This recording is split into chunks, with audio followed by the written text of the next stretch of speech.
Hello, and welcome to Rocket Fuel, your daily update for everything that's happening in the Rocket Pool community. Today is November 1st, I'm Whack Whack Attack, and today I'm going to bring updates from the whole of the weekend that are mostly not related to the governance vote that is going on, because that was pretty much the sole focus of yesterday's episode. So first of all, I want to start with this comment that Kane made here, which was explaining the current duties of the oDAO. So it says the current oDAO duties are balance submissions, used to calculate the daily RETH rate, RPL price submission, using collateral calculations and auction, reward tree generation, voting on executing contract upgrades, voting on changing oDAO network parameters, scrubbing of mini pools with incorrect withdrawal credentials, penalizing theft of MEV, voting in and kicking out members of the oDAO. New in Atlas, scrubbing of solo staker migrated mini pools if they don't set withdrawal credentials correctly, and cancelling migration to LEBs if validator is slashed or balance is below 32 ETH. So these are currently all the duties of the oDAO. Now, why are we mentioning this? Well, overnight there was some controversy about the oDAO. As you all know, last week we had issues with the oDAO not getting their trees generated in time to publish the rewards for RPL at the right time. It was like a 6 or 7 hour delay, I think. We talked about that on Wednesday.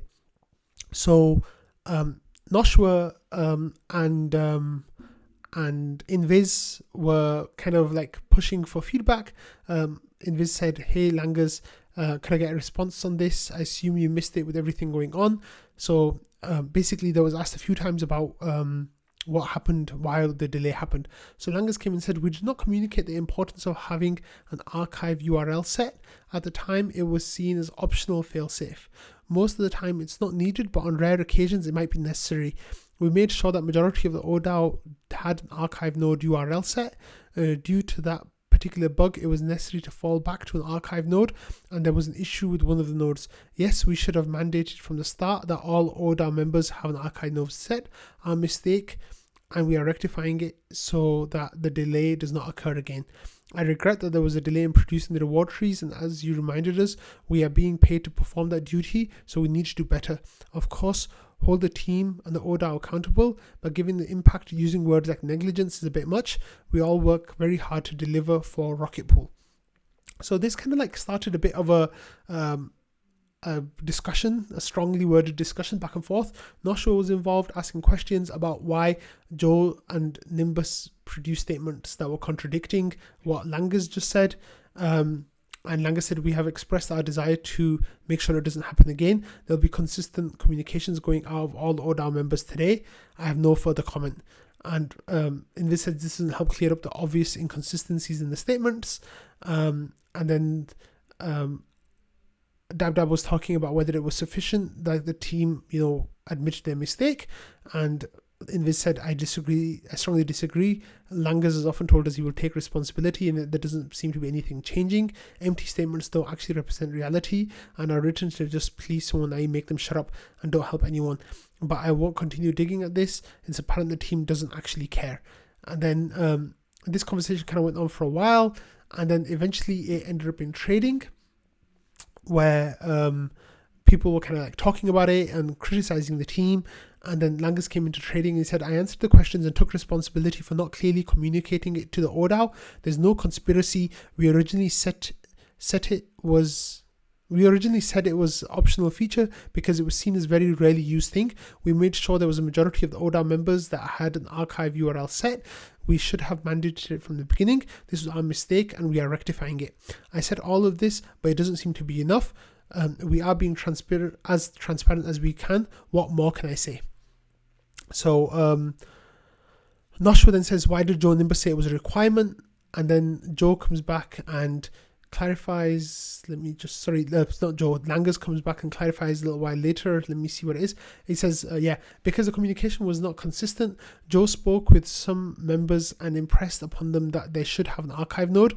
It was I was in charge of general communication from that perspective, and it wasn't clear. In general, the archive URL is not needed. It's only needed when things go wrong.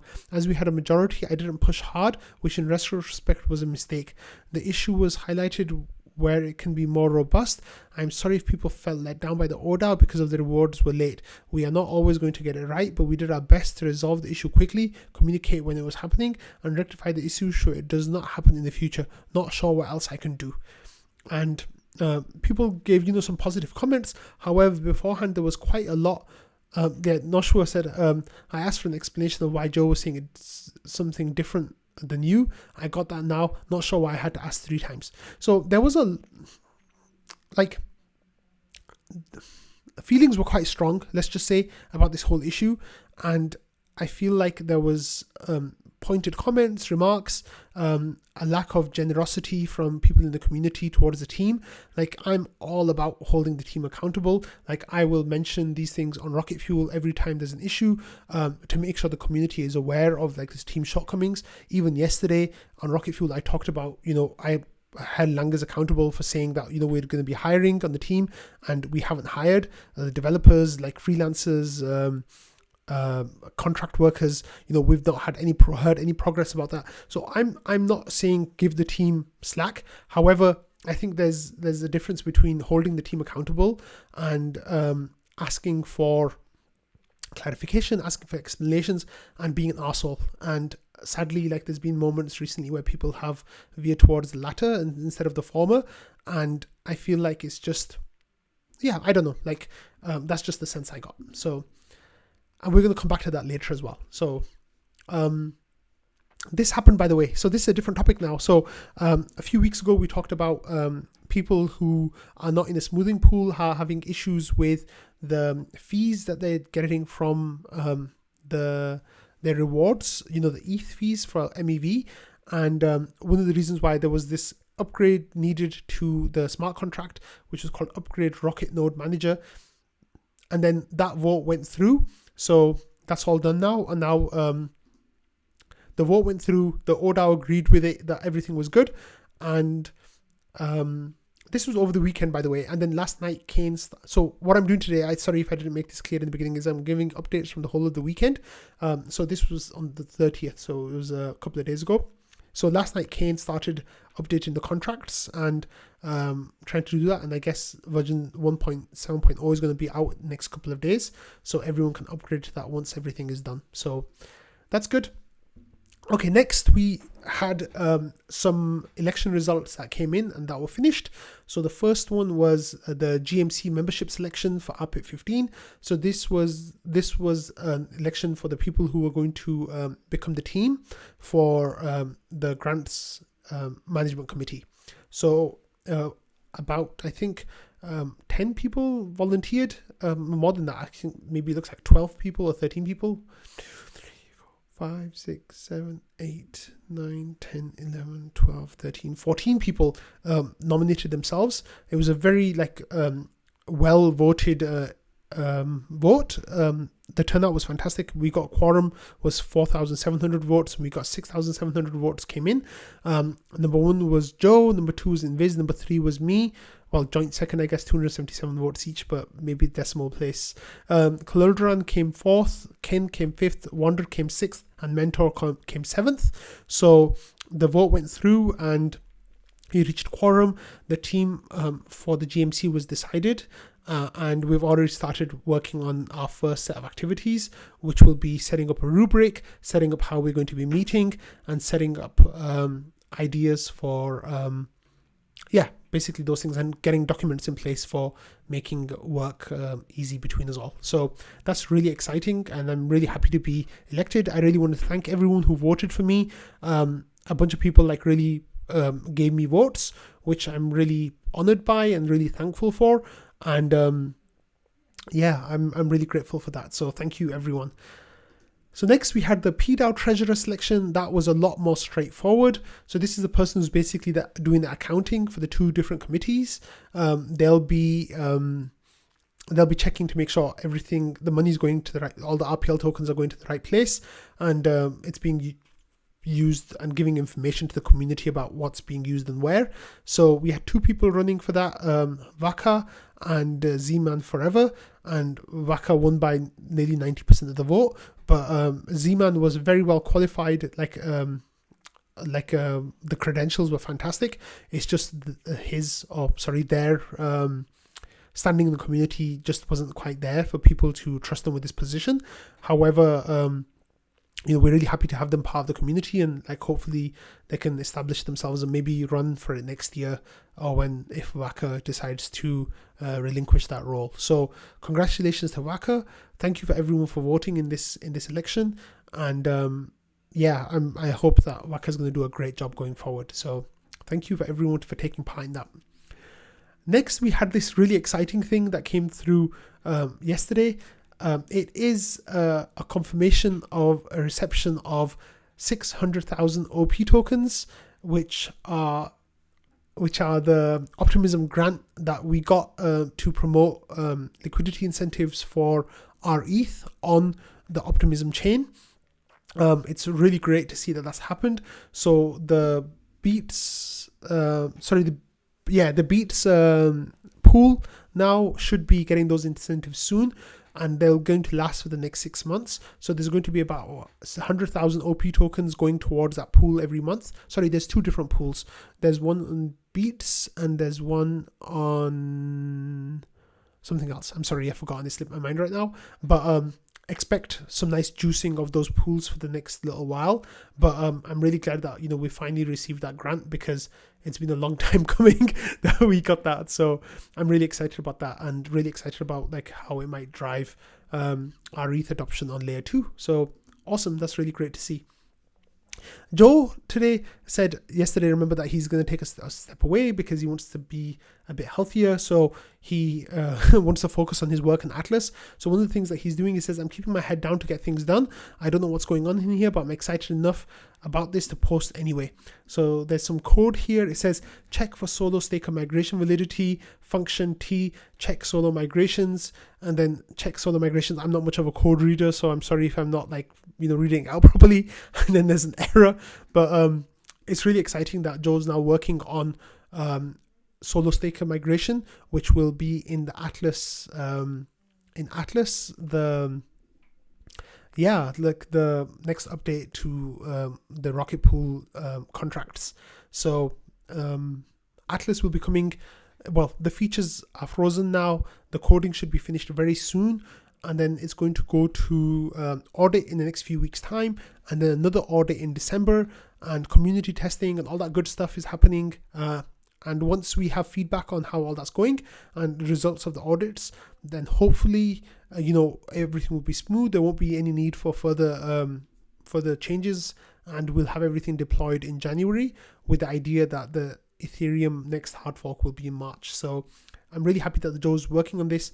Solo staker migration is going to be really great for us. So that's great. Thanks, Joe.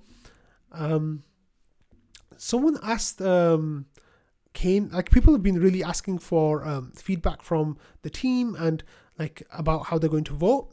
And one of the things that Kane said is he came in and he talked about it in trading this morning.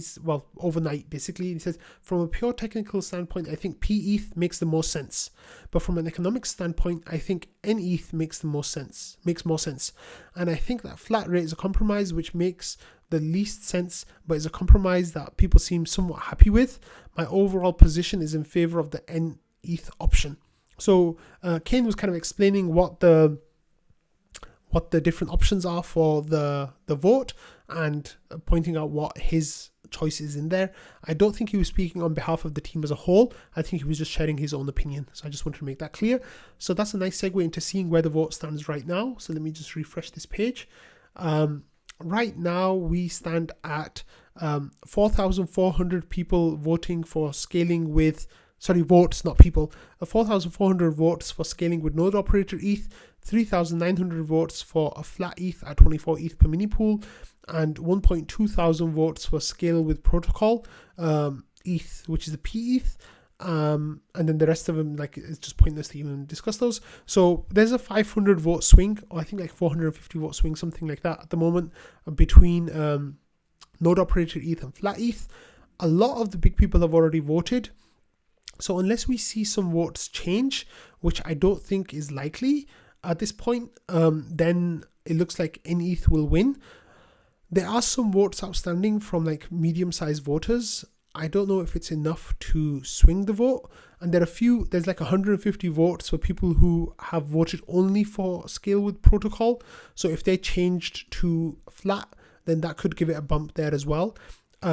As I've made clear here, and as you can see from the screen here, I voted for a flat number of ETH per validator and also scale with protocol ETH. The position that I'm most supportive of is the flat ETH per validator, is the 24 ETH per mini pool. And I'm just saying that I'm not trying to make my case of why I did that or why I didn't. I just wanted to make it clear that that is what I'm voting for. So that's where the vote stands right now. Next, we have this great integration from 1inch, and it says, splendid news for our ETH fans. The 1inch aggregation protocol extends the rocket pool functionality on Ethereum. Besides the best price on our ETH swaps, from now on, users can mint or burn our ETH directly from rocket pool smart contracts. So this is a really, really great achievement and a great step forward for our ETH, and I'll explain why that is. So when the deposit pool is full, as it is right now, then there is a premium on our ETH on the secondary market. And when there is the deposit pool is empty, then there tends to be a discount for our ETH on the secondary market. So when you swap on the secondary market, when you go to Uniswap, for example, and just buy our ETH, then you're either factoring in that discount or that premium, depending on what the status of the deposit pool is at the time. And you might not be getting the best rate for your purchase or your minting or your burning than if you just went to the deposit pool directly, depending on what's happening in there. So what 1inch have done now is not only will they check all the secondary markets for the best price of our ETH, but they will also be checking the deposit pool and seeing whether or not it might be better to get rates from there instead of from the secondary market only. So this is really great integration that they've done. They wrote, they shared this blog post about it, about how it's working, what it's doing, and you can have a look. And it's just kind of like talking about what it is, how it works, how it's optimized. So it's really a quick read. It's just a 2-minute read, but that's a really great feature integration. So much so now that I think the 1inch interface, they have like a little plugin that you can put onto your website. The 1inch interface now might actually be better for the team to use on the homepage of, well, let's have a look at it. Rocketpool.net, not .io, not rocketscan.net. Let's have a look at that. So when you go to Rocket Pool's website, sorry for all the orange you just saw on your screen, when you press stake, get started with staking, you'll see like the team's built interface right here, which is kind of this just deals with the deposit pool. However, now with the 1inch integration, there's a case to be made, and I know the team probably won't do this because they don't want to favor any specific secondary, like independent company. However, that is actually a more effective tool now than using the front page of the stake page on the Rocket Pool website, because it will give you the best rate, whether that's from the secondary market or whether it's from the actual deposit pool itself. So that's a really great development. I might be missing something about fees or something like that, so please correct me if I'm wrong about whether or not that's the best case to get your RETH from now. But yeah, it's great that those integrations are happening. Next, there's this proposal from Dunda Chaka, which I think is getting some support. I need to actually go back and comment on this myself. This is a max effective stake for LEB has demonstrated that our Rocket Pool community has the ability to organize and reach productive conclusions on contentious issue. Unfortunately, also highlights the amount of damage that one evil whale can do if they game the quadratic voting mechanism. Referencing Valdorf's comments shown below, a whale with a power on the order of a few 100,000 votes could potentially turn that into a few thousand votes, single-handedly determine the winning outcome of RPIP 8. So basically what means that instead of running one node, they could run multiple nodes where they divide out the vote and then maximize their voting power. with that. So for this reason, I propose that we immediately modify the voting power calculation to make voting power scale linearly with staked RPL. While this would give our benign whales more voting power relative to non-whales, it would also enable them to properly defend the community against an attacker without having to game the system themselves. While linear voting power may not be an ideal solution for the long term, it can be modified later when we have a solution for Sybil resistance, etc. I hope that with enough support with this proposal, we can quickly get it to a snapshot vote and implemented. And Patches says, I'm supportive of this. And Epinef says, I understand the reasoning, but will restate my opposition, and then gives opposition. And then Dandutaka says, very good points, I do appreciate them. And then that's where we kind of stand right now. So this thread hasn't received much feedback right now. I need to go back and read Epinef's points. So maybe I will end up not supporting it, but I really need to grapple with this idea, because on the surface of it, I definitely do agree with it. However, I'm not sure what it would be like in practice, so I need to read some of the discussions there. But generally, I think that this is a very good discussion to be having and figuring out the best way to set up voting going forward. Okay, next we have this tweet from Ruben. I'm sorry that you can't see his name at the top, but it's, Ruben says, fresh off the press, I'll link the tweet in the notes. Just published a shill piece on Rocket Pool that I co-authored together with Kaizwan, and I'm sorry if I'm pronouncing that wrong, and Maize and Cookies. And shout out to the Discord community and Jasper for the help during the research. So then there's quite a long piece about Rocket Pool that was published on October 30th. It's an 18-minute read, so I'm not going to go through all of it now, but it just kind of breaks down where Rocket Pool is, DeFi overview, yield farming overview, problems, liquidity, whether it's decentralized or not, and solutions, liquidity, and decentralization, and protocol overview, Rocket Pool's products, stakers and node operators, and how mini pools work. So it's really like quite a deep dive into the protocol as a whole and the good and bad of it. So I think that's really interesting that this has been released. So thank you for that. And then finally, I'm going to finish on a note from the community where Meek said yesterday, I know you're joking, but this villain characterization of Marcy needs to stop. I'm going to reiterate this. Marcy's my friend. I made it clear on Rocket Fuel before that, I've met him in person, and I really care for him, right? And I feel like he's an extremely valuable member of the community. And some people are joking, but sometimes it feels like they're not joking, where it's like, joking, not joking kind of situation. And people have just been arseholes and really saying things that are, I feel, inappropriate. And I really dislike that. And I really hope that we can kind of get our act together and stop saying stuff like that. So please, let's be respectful of people, whether we disagree with them or not. And when we do disagree with them, let's disagree respectfully. There was a conversation that was happening yesterday about one of the better characteristics that you want from people in a DAO and the online community is being nice. It's a characteristic that's vastly underappreciated, and sadly, at times when things get a bit contentious, then the lack of niceness shows in a way that's quite ugly. So people might say that, I'm taking a harsh tone with this, but look, Marceau's my friend, and people have been arseholes, so stop, and it's not a cool look. So try to be a bit nicer, and niceness will win you friends, and it will help you, it will help the experience for everyone in the community. So I'm going to get off my high horse. I know I saved that for last, and maybe I could have worded it differently, but hey, this is something I feel quite strongly about. So vote however you want. I'm not going to try to persuade you one way or another.